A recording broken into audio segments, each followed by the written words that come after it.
May interest ka ba na masolve yung kaso na ito? Yes, sir. O Yes, bakit sir. hindi mo pinaparapin test? Sir, considering na yung mga suspects po natin ay umamin po in several instances sa aming opisina, sa harapan ng aming COP and other PCOs, sila po ay umamin. Aside from that, alam na natin, umamin. Oh, aside from that, di ba mas makabuild ka ng stronger case kapag meron pang, aside from the testimonial evidence, meron ka pang scientific evidence para madiin sila. Oh, bakit hindi mo? No, ang testimonial evidence, pwede yang ma-recant, di ba? Pwede yang mabago. Pero ang scientific evidence is the solid, the best evidence that we can provide to the court. Bakit hindi mo ginawa? Your Honor, that is why we subject the firearms of the suspects for ballistic examination. Yan nga, ballistic lang, ballistic. Yung parapin, hindi nyo ginawa. Kasi nakikita dito yung pagkabayas natin, yung patay, pinarapin test. Tapos yung mga pulis na nagpaputok, hindi pinaparapin test. Di ba? Nakikita nyo? Oh, Saka Mr. may intention ka ba na itatago yung katotohanan? Wala po kami intention, Your Honor. Kasi kung may intention ka, anong klaseng investigador ka kung pagtakpan mo yung katotohanan? Hindi po pwede yun. Your Honor, the absence of parapin test cannot nullify the process. Alam natin yan, hindi yan siya conclusive, di ba? Hindi conclusive, but it helps. It helps.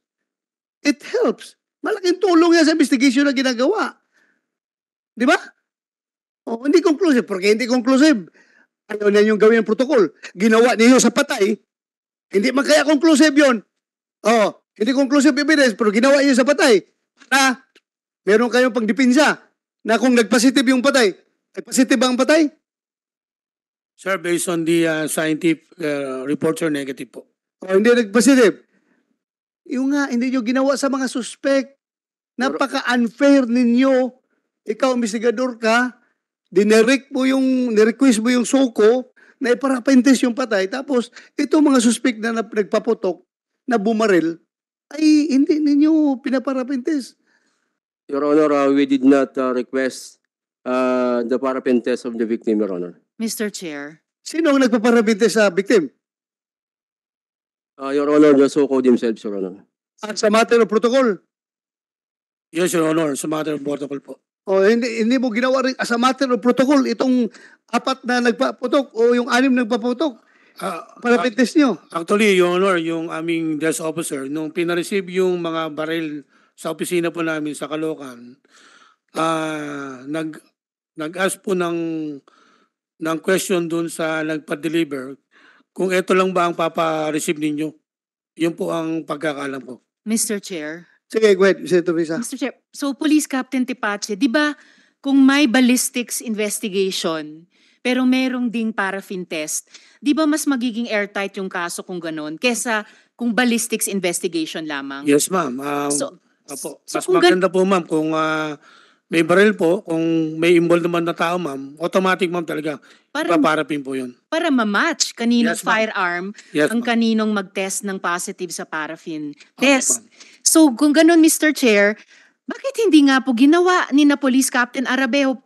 Di ba mas gusto natin mas malakas kaysa mas mahina ang kaso natin? Arabejo, is that your discretion not to subject them to paraffin test or umayaw sila? Klaruhin natin. Your Honor, that was based on our sound judgment and in good faith. Considering that the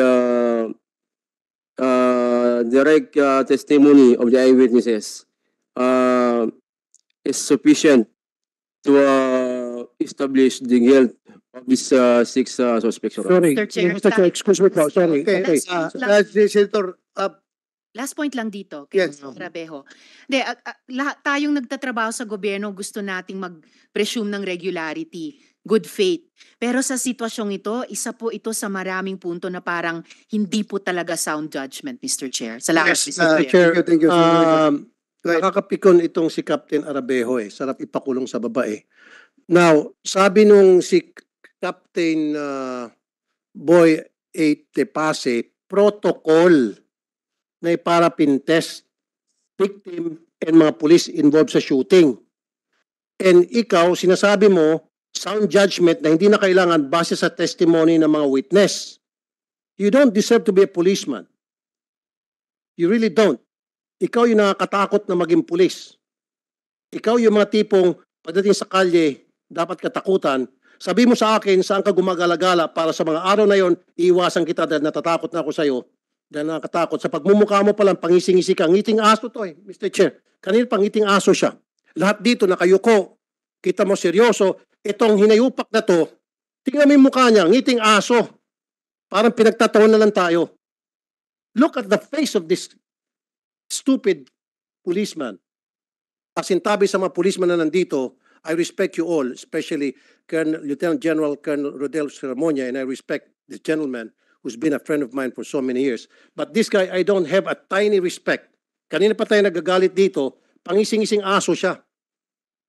And he's stating na sound judgment daw yun, base sa mga witnesses na nagsasabing, nagpaputok yung mga pulis kaya hindi na iparapintes at mismo kinukontra ng kanyang chief of police ng Navotas. And mismo sinasabi nitong si Captain Terate Pase ng SOCO protocol. So sinong tama sa inyo?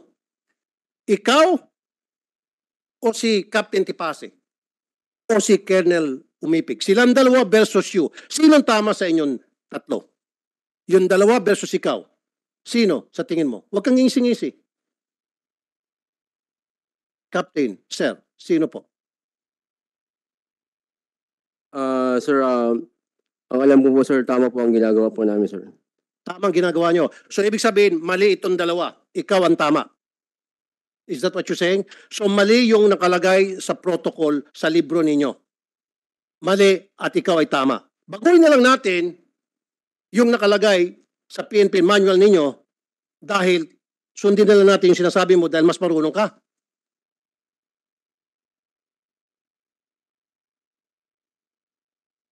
You see, you cannot answer. Kasi alam mo, mali ka. Kaya lang talaga, Mr. Chair, ang sarap ipa-contempt din to Yung sound judgment na yan, para sa akin, very unsound. Very unsound yung judgment mo. He's making stupid out of all of us here. Gusto niya gawin tayong mga tanga rito. Naging kapitan ka lang, akala mo, alam mo na lahat, tatalunin mo na pati si General Sermonia. Kapitan ka pa lang. E paano na kung ikaw naging colonel, kung ikaw naging chief PNP, baka patay na lahat ng Pilipino.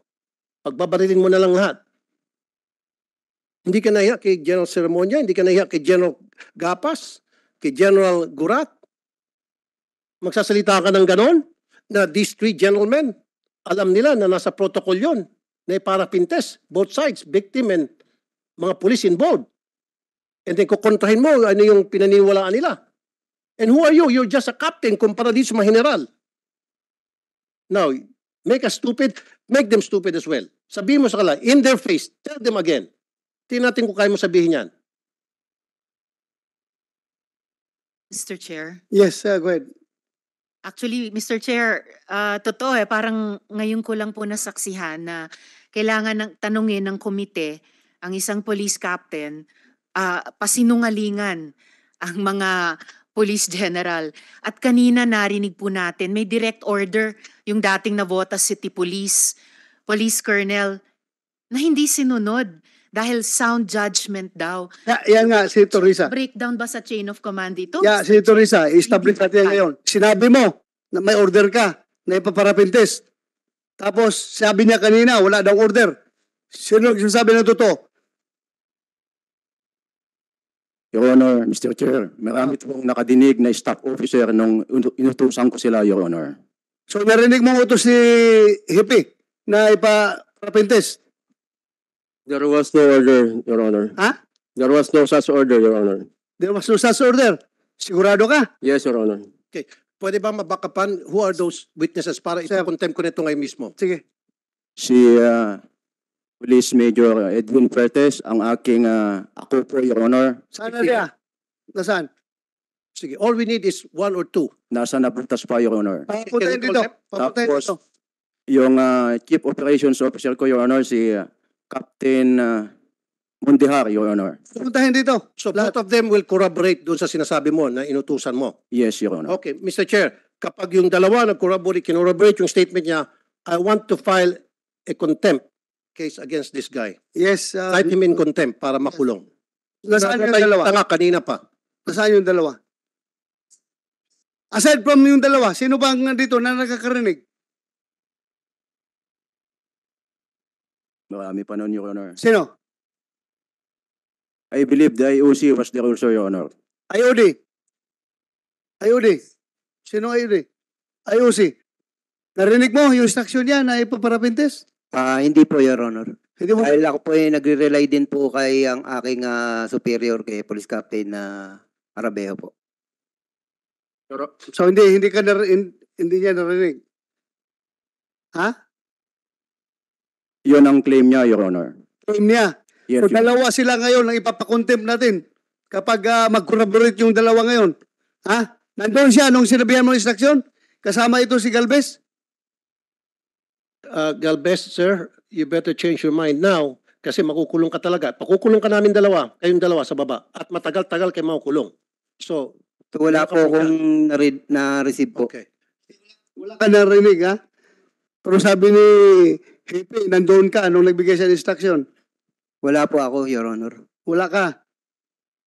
Colonel Whipping. Your Honor, may binabanggit pa si Joselito Galvez na ipinaalala niya yan, Your Honor, doon sa chief niya. Ngunit yun nga, yung sound judgment ang binabanggit nila, Your Honor. Sound judgment. Mr. Chair. Yes, go ahead, Senator Risa. So Sir Galvez, bate po sa sinabi ni Colonel Umipig, pinaalala nyo kay Captain Arabejo yung utos ni Colonel Umipig na mag-conduct ng paraffin test sa anim. Tama po ba yon? Actually po, during the investigation, sinuggest ko po kay sa aking superior, si Police Captain Arabejo, na subject po ang 6 police officers na suspect. So pareho po yung paraffin test. So pareho po yung Opo. alam nyong tamang gawin sa sinabi Yes ni po, Colonel pero po, Umipig. sabi niya po sa akin ay yung oras daw po ng yung nangyari yung shooting incident hanggang sa umabot po ng hanggang gabi, hanggang alas 12 po ng ng madaling araw ng August 3 na.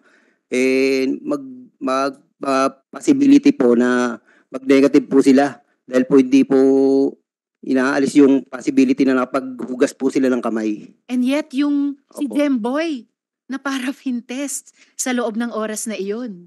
Yes po, kasi yung protocol po kasi ng SOCO. Ma'am, Ilang days ba? Bago mawala yung... Sir, sa protocol po, sir, ng chemistry manual, within 72 hours po. 72 hours. nagsisinungaling na naman tong dalawa.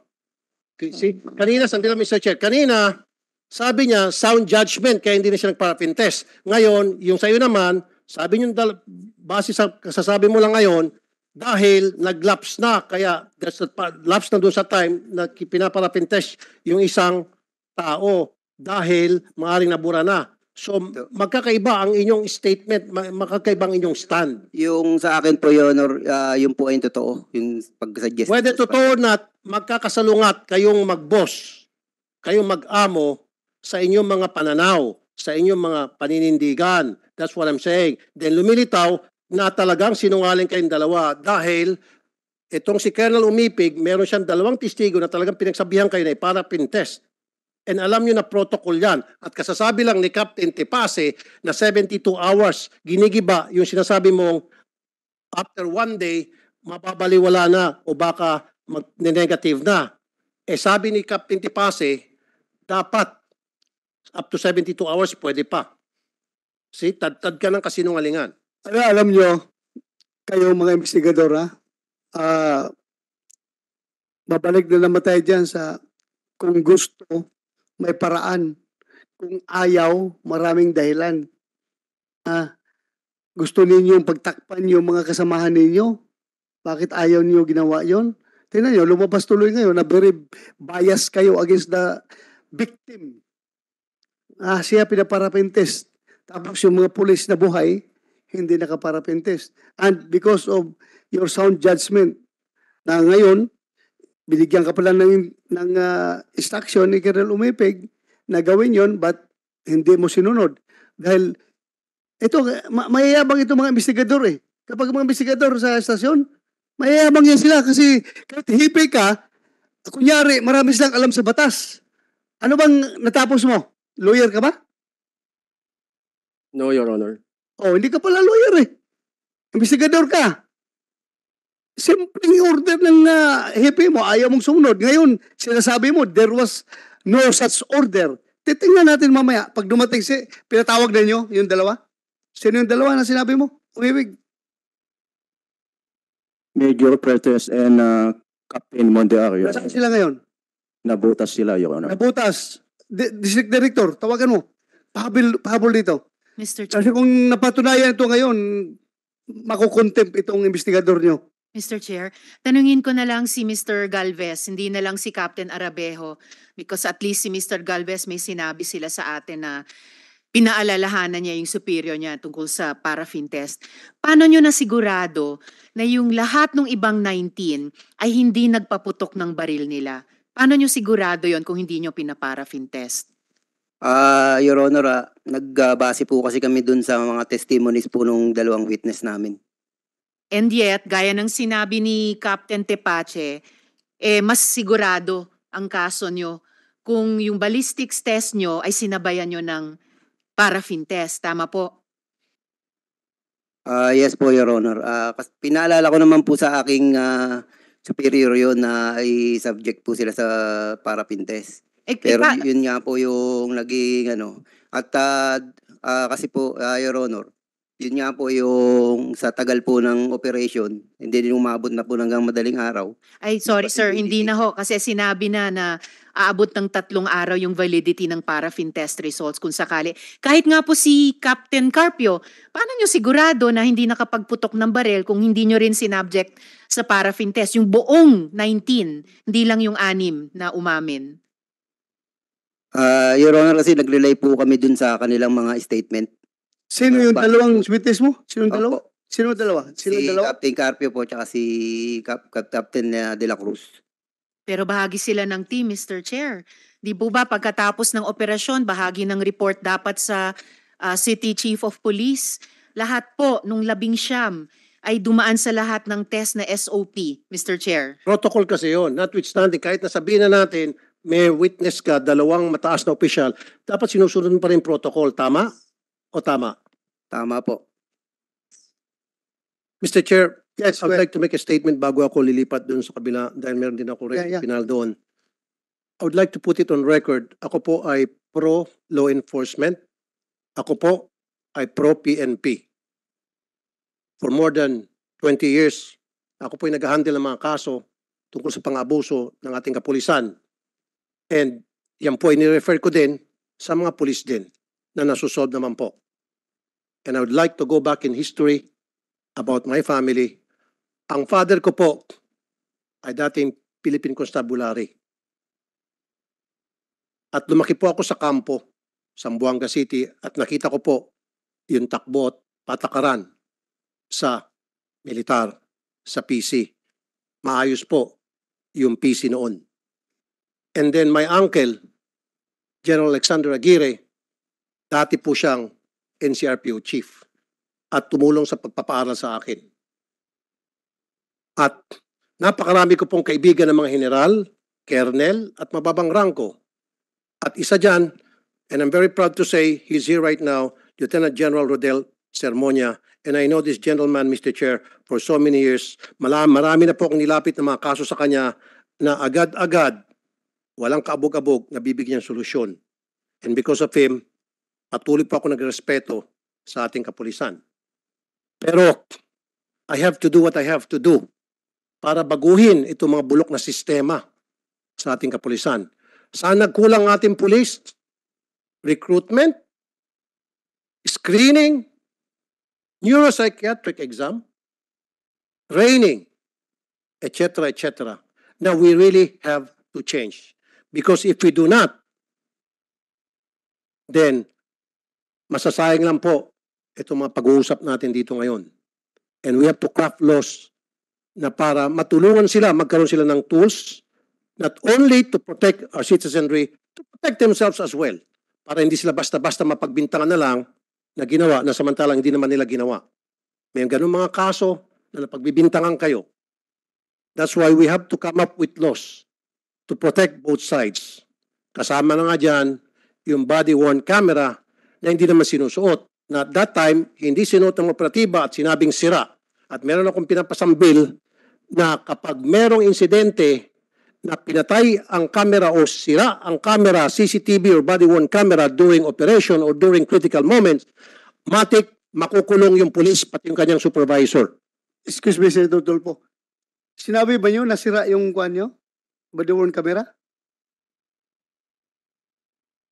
Your Honor, sir, according po sa may hawak po nun, kung di po ako nagkakamali, may nagka-problema po ata yung may hawak. Problema ata. Klaruhin mo, anong team leader ka?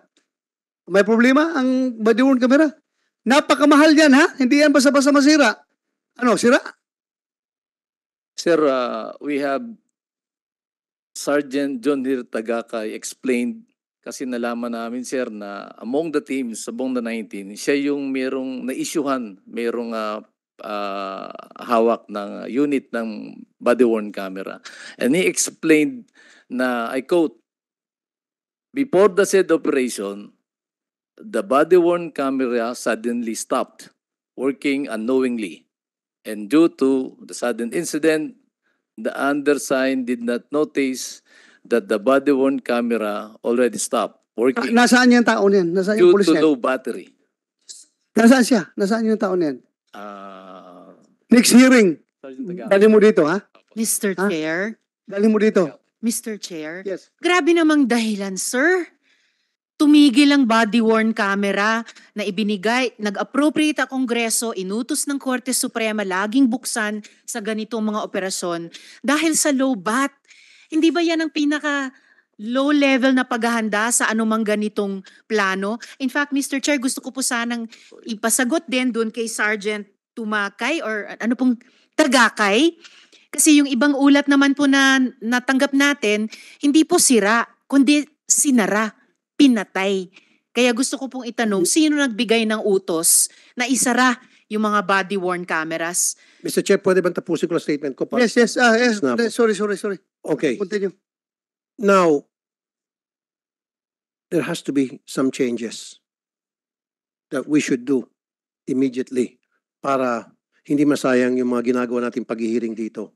And then we have to craft some laws, like I said earlier, to protect the citizenry from abusive members of the PNP and to protect themselves as well, na para hindi sila basta-basta mapagbintangan. It's very unfortunate, sunod-sunod po yung mga pang-abuso ng kapulisan na nakarating po sa akin, and dalawang insidente recently nagsumbong sa akin. Una, halimbawa, sa Pandi, Bulacan, isang grupo ng Bonnet Gang na later na pag-alaman ng mga pulis. Pinasok ang bahay ng isang tao dahil sa timbre ng isang asset na nandun daw yung hinahanap nila may warrant. Wala silang warrant of arrest na pinakita, walang search warrant, nakabonet sila, pumasok ng bahay, natural, yung may-ari ng bahay, pumalag at nagkaroon ng commotion. Anong ginawa nitong Bonnet Gang ng mga policeman? Kinulong yung may-ari ng bahay sa kasong direct assault and resisting arrest. Again, nakabonet. At hindi alam na sila pala yung mga pulis. Walang warrant, walang search warrant, walang ID, no nothing. Pangalawa, nung pagpunta po nung anak ng kinulong para dalawan yung kanyang tatay, pati yung anak kinulong. Case number 2. Rodriguez Rizal, 15 years old, binaril. Pulis, kasama ang kanyang asset, nakamotor, hinahabol ang isang citizen. Kinikasing at hinahabol. Natural, tatakbo, yung isang citizen na yon dahil nakasibilyan at hiningian ng papeles na hindi naman nagpapakilalang pulis nang tumakbo yung sinisita nila. Nagpaputok itong pulis.